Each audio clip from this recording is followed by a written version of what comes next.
Hello guys, we are here with a brief explanation of Dawn editorials.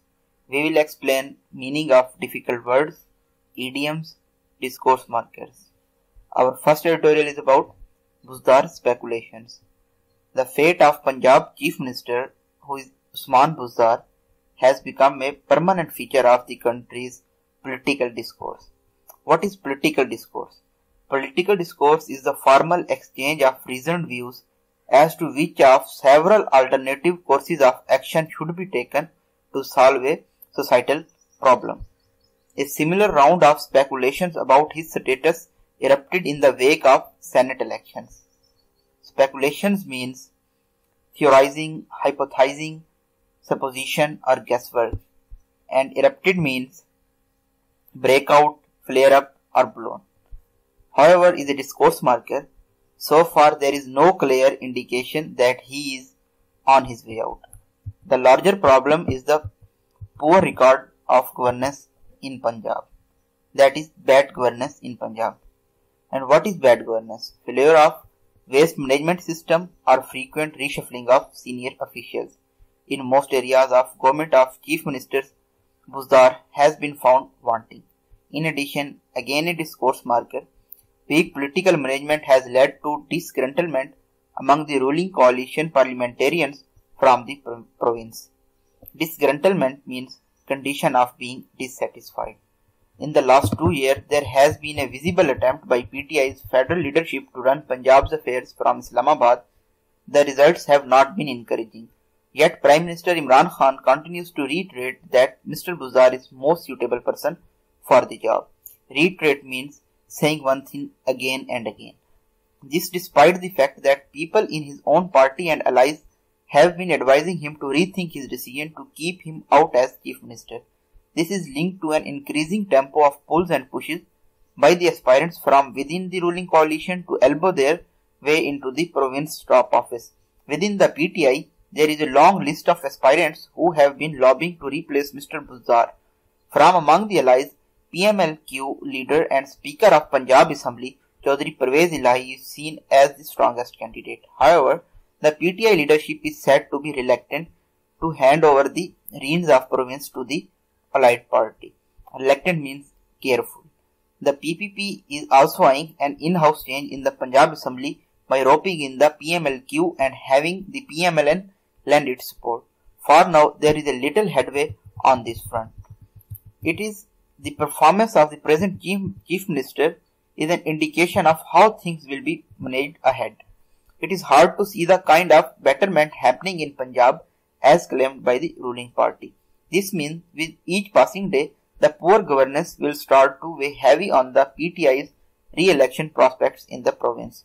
This can have a dangerous consequence because Punjab remains the stronghold of PMLN and mismanagement and political and administrative areas will help the PMLN build its own stock for the next elections. The Prime Minister will need to take some actions in order to halt this slide. Halt means to stop. However, the complexity of situation will make such change very difficult. Punjab is turning out to be the biggest challenge for the PTI government at a time when it needs to show performance in all areas. Till such a change happens, there are visible signs of improvement in the province. The fate of Usman Buzdar will keep featuring prominently in our national discourse.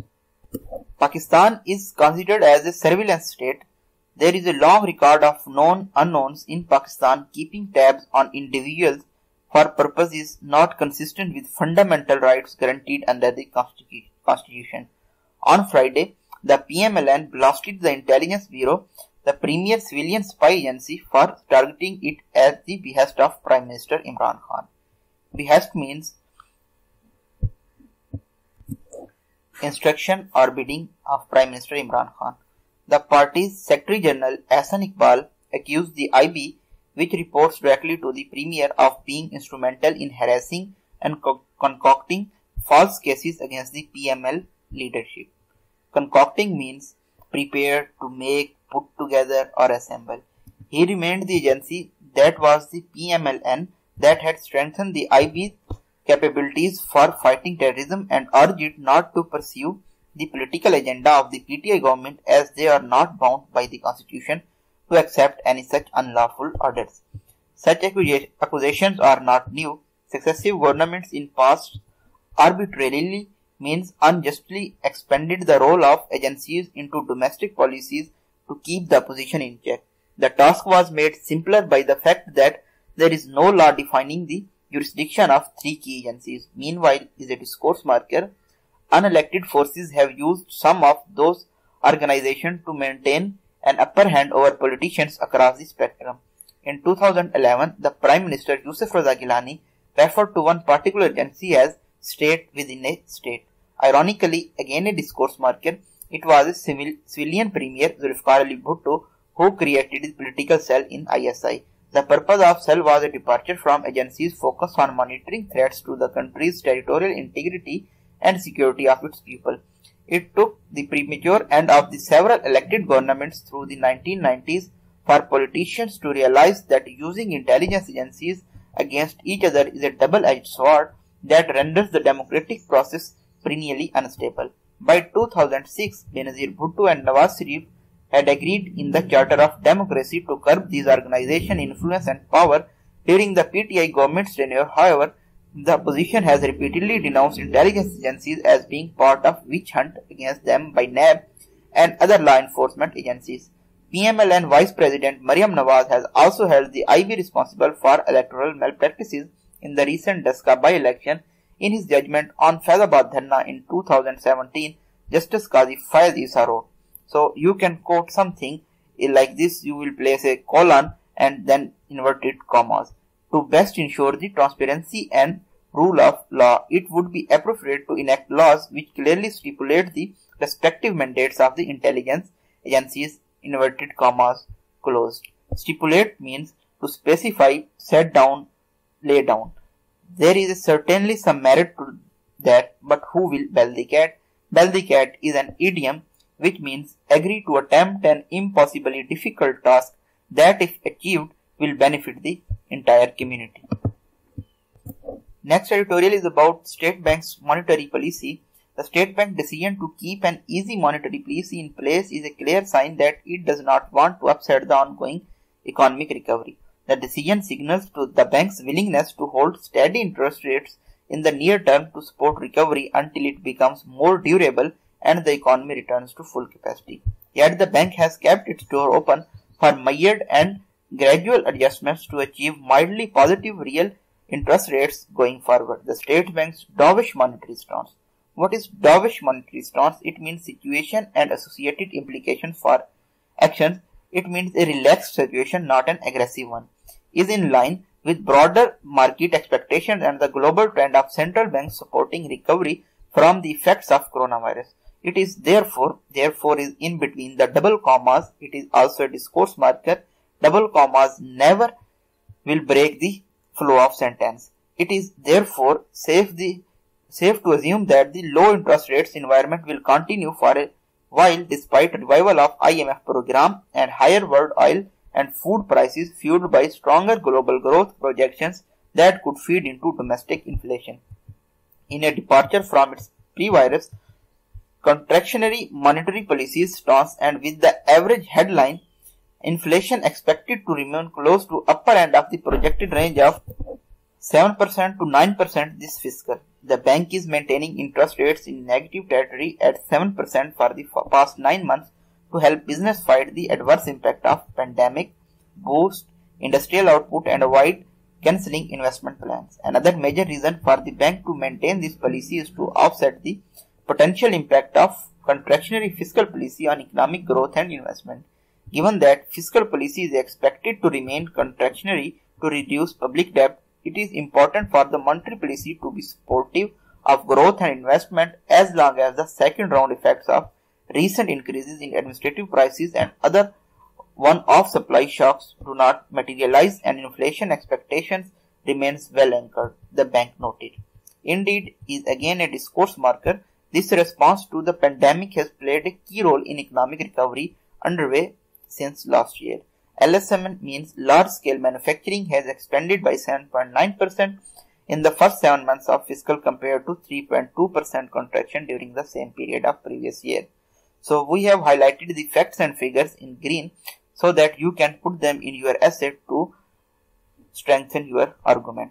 Yet, output gap remains negative as LSM recovery is narrowly based. The external sector also appears stable, and in spite of rising trade deficit, the current account deficit is still projected to remain below 1% of GDP. Encouraged by these developments, the bank has revised upwards its growth projections for financial year to 3% against the government's target of 2.1% on improved prospects for manufacturing output and stimulus to counter the effects of COVID-19. However, and so far are again a discourse markers, risk remains because of emergence of virulent third wave of COVID-19 plus uncertainty regarding inflation and growth outlook. So far, inflationary risks have outweighed by the uncertainty spawned by the pandemic in monetary policy determination. Spawned means be generated. But for how long? The government failure to tackle to combat the supply side factors fueling inflation could compel the bank to revise its accommodation stance.